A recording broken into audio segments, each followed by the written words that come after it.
गांव में भैरव और कालू नाम के दो मित्र रहते थे। भैरव और कालू का बचपन साथ बीता था और अब दोनों जमींदार के खेतों में साथ साथ खेती करते थे। दोनों मित्र अपने अपने खेतों पर काम कर रहे थे। तभी उनका एक और मित्र मंटू भोजन लेकर आया और दोनों को आवाज लगाई। अरे भाइयों भैरव, कालू, अरे जल्दी आओ भैया, मैं तुम्हारे लिए भोजन ले आया हूँ। दोनों आए और खेत में ही जमीन पर बैठ गए। मंटू, तू भी बहुत मदद करता है। अरे भैया, मैं कछु ना करूँ। भैया, अब तुमने हमें सहारा दियो है, अब हम इतना तो कर ही सके हैं, बाकी कछु और करने लायक तो है ना। अरे ऐसा नहीं है मंटू, तुम हमारे मित्र हो भाई। हाँ, लेकिन तुम हमें सहारा दियो हो ये तो सच ही है। कभी कभी तो हम सोचे रहे कि हमें भी स्कूल जाना चाहिए। हाँ, हंस लो भैया हंस लो, इसीलिए तो हम स्कूल से भाग आए हैं, क्योंकि सब हमारी लंबाई पर हंस रहे थे। हाँ, चलो अब तीनों भोजन करते हैं। हाँ भैया, यह हुई ना बात। भैरव, कालू और मंटू तीनों भोजन करने लगे। मंटू दोनों को अपनी बातों से हंसा रहा था। यार, मुझे तबीयत ठीक नहीं लग रही। अरे कोई बात नहीं भैया, तू आराम कर ले। अरे नहीं यार, आराम कैसे कर सकता हूँ। अरे यार, आराम करके तुम हमसे कुछ कहा करो। हाँ मंटू, क्योंकि तू बहुत काम करता है ना, दिन भर इधर उधर चप्पलें तोड़ते हुए घूमते रहता है। भैया तुम भी कुछ भी कह देते हो। अरे मैं इतना पक्षी देख ही ना पाऊँ। चल अब जा कालू भाई, मैं कर लूंगा यार काम। अरे भाई, जब तेरी तबीयत ठीक नहीं है तो मरना है क्या? लेकिन आज काम करना बहुत जरूरी है, क्योंकि फिर पानी भी लगाना है। अरे कोई नहीं, मैं तेरे खेत का भी काम कर लूंगा और मंटू मेरी मदद कर दे। बहुत बहुत धन्यवाद, मित्र हो तो तेरे जैसे भाई। भैरव ने तबीयत खराब होने का झूठा बहाना बनाया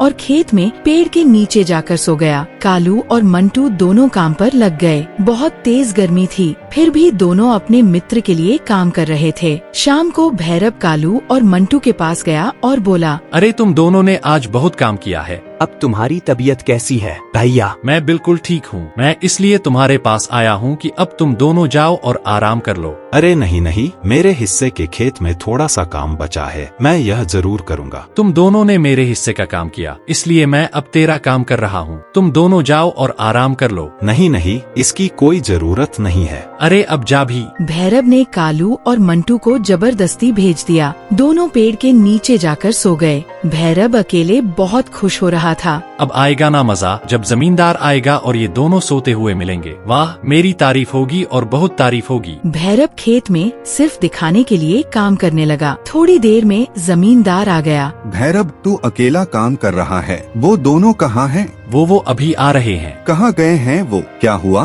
तू मुझसे क्या छुपा रहा बे? वो दोनों पेड़ के नीचे सोए हुए हैं। वो सुबह से सोए हुए हैं। मैंने अपने हिस्से का काम कर लिया है और अब मैं कालू का काम खत्म कर रहा हूँ। अच्छा, मैं अभी कालू को सबक सिखाता हूँ। तुम अच्छे हो, अपना काम ऐसे ही किया करो, ठीक है? भैरव बहुत खुश हुआ क्योंकि उसने अपनी गलती कालू के ऊपर डाल दी थी। कालू सीधा साधा लड़का था। जमींदार ने कालू और मंटू को जगाया। जमींदार साहब, आप क्यों बे, तुम काम चोरी कर रहे हो और मैं तुम्हें आकर पकड़ नहीं सकता क्या? जमींदार साहब, सोते हुए चोरी कैसे कर सकते हैं? बताइए, आप भी कुछ भी बोलते हो। माना कि हम कभी स्कूल नहीं गए, लेकिन हम सब समझते हैं भैया। के नींद से बाहर आओ, वो तुम्हें आज एक पैसा नहीं मिलेगा और अगर आगे से ऐसा कोई काम किया तो मैं तुम्हें काम से निकाल दूंगा। तुम्हारे मित्र भैरव को आज दोहरी दिहाड़ी मिलेगी क्योंकि उसने सारा काम किया है। जमींदार चला गया। ये क्या हुआ? मैं कुछ समझा नहीं। लेकिन मैं समझ गया हूँ भैया। क्या?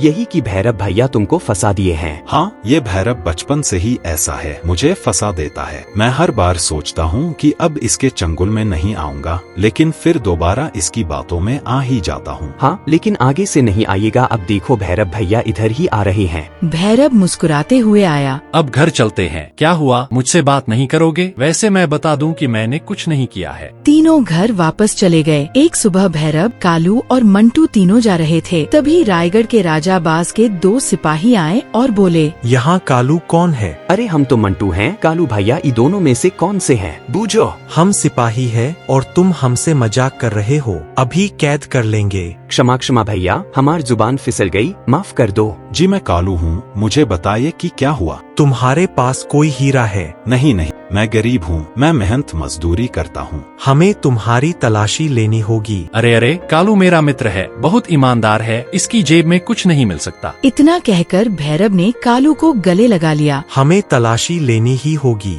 हाँ, कोई नहीं, आप कालू के साथ साथ मेरी तलाशी भी ले सकते हैं। कालू चोर नहीं है। सिपाहियों ने कालू की तलाशी ली और कालू की जेब में हीरा मिल गया। आखिर हमारा संदेह सही था, तू ही चोर है। राज दरबार चल, ये राज खजाने का बहुत कीमती हीरा है। मैं चोर नहीं हूँ, मैंने ये हीरा नहीं चुराया। अच्छा, पकड़े जाने के बाद हर चोर यही कहता है। मैं सच कह रहा हूँ, मैंने कुछ नहीं किया है। मुझे तो तुम्हें अपना मित्र कहते हुए शर्म आ रही है। तुम ऐसा करोगे मैंने सोचा भी नहीं था। मुझे अब तुमसे कोई मतलब नहीं है, तुम चोर हो। सिपाहियों ने कालू की बात नहीं सुनी और उसे पकड़ कर ले गए। मंटू की आंखों में आंसू थे, लेकिन भैरव मुस्कुरा रहा था। आज कालू भैया को सिपाहियों ने, तुमने एक कहावत सुनी होगी, जैसी करनी वैसी भरनी। कालू भैया ऐसे बिल्कुल भी नहीं कर सकते। और हाँ, हम एक और कहावत सुने रहे, इसकी टोपी उसके सर। अपनी लंबाई के हिसाब से बात किया कर, ठीक है ना? वरना तुझे भी तेरे कालू भैया के साथ भेज दूंगा। भैरव मुस्कुराते हुए चला गया। मंटू भी अपनी नम आँखें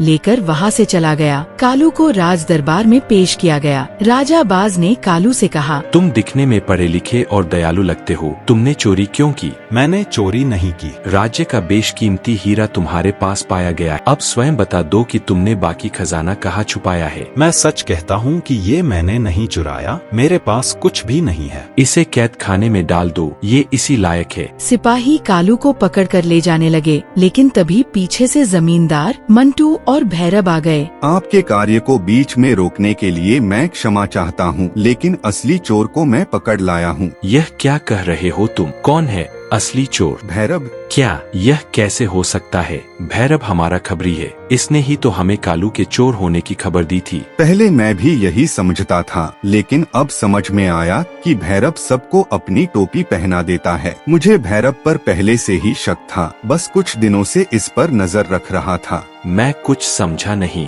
पिछले दिनों भैरव एक धन की पोटली लिए नगर में जोहरी की तलाश कर रहा था। मुझे ये मौका सबसे सही लगा। मैं नकली जोहरी का वेश बनाकर उसके सामने आया। अरे बरखुरदार, इतनी हड़बड़ी में कहाँ भागे जा रहे हो? श्रीमान, अभी मैं जल्दी में हूँ, नगर में किसी जोहरी की तलाश में जा रहा हूँ, मुझे कुछ धन बेचना है। अरे नेकी और पूछ पूछ, प्यासे के पास कुआं खुद चलकर आया है। मैं भी एक जोहरी हूँ, अगर तुमको कोई आपत्ति ना हो तो मैं खरीद सकता हूँ तुम्हारा धन। भैरव ने बहुत सारे हीरे जवाहरात जमींदार को दिखाए। अरे बाप रे, इतना सारा धन तुम्हारे पास, ये सब कैसे आया? ये तुम आम खाओ, गुठली में गिनो, लेना है तो लो, वरना मैं चला। तभी मंटू भी वहाँ आ गया और जमींदार अपने असली रूप में भैरव के सामने आ गया। भैरव घबरा गया। अरे जमींदार साहब, आप भांडा फोड़ हो गया ना। मुझे तुमसे ये उम्मीद नहीं थी, लेकिन अब तुम्हें इसकी सजा तो राजा साहब ही देंगे। जमींदार भैरव को पकड़कर महल की तरफ चल दिया।